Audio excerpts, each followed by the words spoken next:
Hello everybody, how's it going? This is Jake with Mind Over Mind, bringing you the review for Pohatu, set number 8531, Toa of Stone. This set has 49 pieces and at time of launch was $7. Now if you look at Pohatu's piece count, you notice that Pohatu by far has the most pieces out of any other Toa Mata set.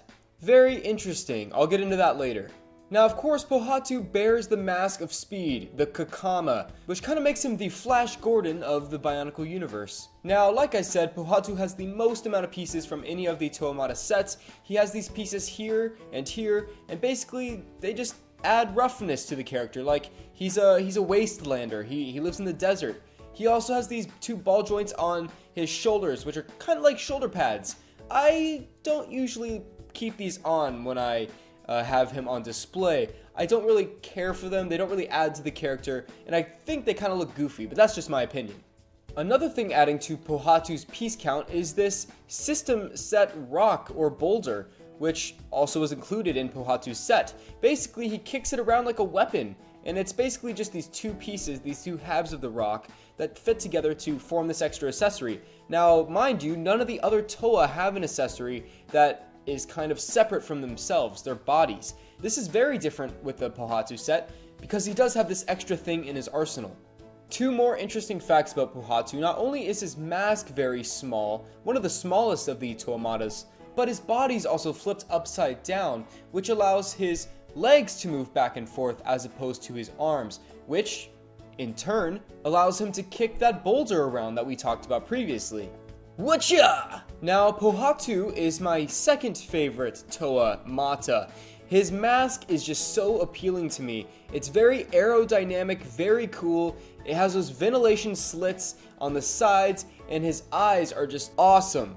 I love his color scheme, but man, those orange eyes peering through that mask complements the whole set, and it really is icing on the cake. Very, very cool. I just think the whole head and mask really represents the character of Speed because of its aerodynamicness. Wind would really just flow off the top of that thing. I mean, the mask just shouts, Speed! Pohatu also has these foot attachments which protects him from serious injury when he kicks those boulders at those breathtaking speeds. Now, a lot of attention went into Pohatu when they were designing him initially. I mean, just the fact that they thought outside of the box and turned the body piece, the basic Toa body piece, upside down is just so crazy to me, and it's such a simplistic thing, but it changes so much. Now, when flipped upside down, or right side up, you can tell that that's where the head is supposed to be, and those gears are supposed to be attached to arms. But Pohatu, the awesome Pohatu, is flipped upside down. And you can see that there's a breaker here, which basically prevents his left foot from kicking. I know a lot of people add a second gear in there to basically make him run with both legs, but that's your decision. So that's basically the function of Pohatu. Now, in terms of poseability, it's kind of limited, but it's to be expected from a toy from 2001.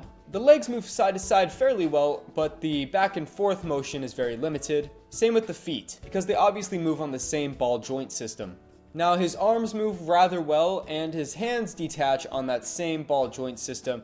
You can kind of see that they lock in place right here, but I usually keep them unattached to basically allow more movement in his hands. So that about does it for poseability and function. I will say that Pohatu has the most complex build, having his body completely turned upside down and having his leg move back and forth, and all the additional pieces that are included in this purchase.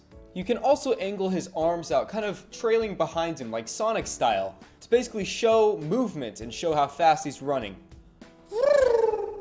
Pohatu has the most poseability in my opinion, and you can really put him in just about any pose that you please. There are a couple limitations, but he's a lot more flexible than the other Toa, at least in 2001. Now, one of the coolest things about the original Bionicle theme, at least in the early years, is the collector value of each of the sets. You can get a bunch of different masks for each set, and as you can see here, I have the gold and silver one, two of the iconic mask colors that are in the Bionicle canon.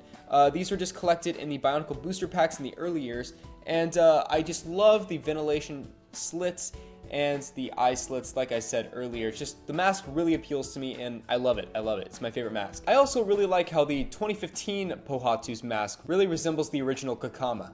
So that about does it for Pohatu. Usually this is the part where I insert the comment that this is a very simplistic build, but that's not a con. However, this is the most complex out of all the original Toa, so I don't really need to say that. Again, thank you so much for watching. This has been Jake with Mind Over Mind. This is the second review to come out during Bionicle Review Week, and if you don't know, I am uploading a review recapping one of the iconic Toa Mata sets every day this week, Monday through Saturday, and you can click the Toa that you want to see. If it's grayed out or it says coming soon, don't worry, it'll be coming soon. Thanks for watching, I'll catch you in the next review. Peace out.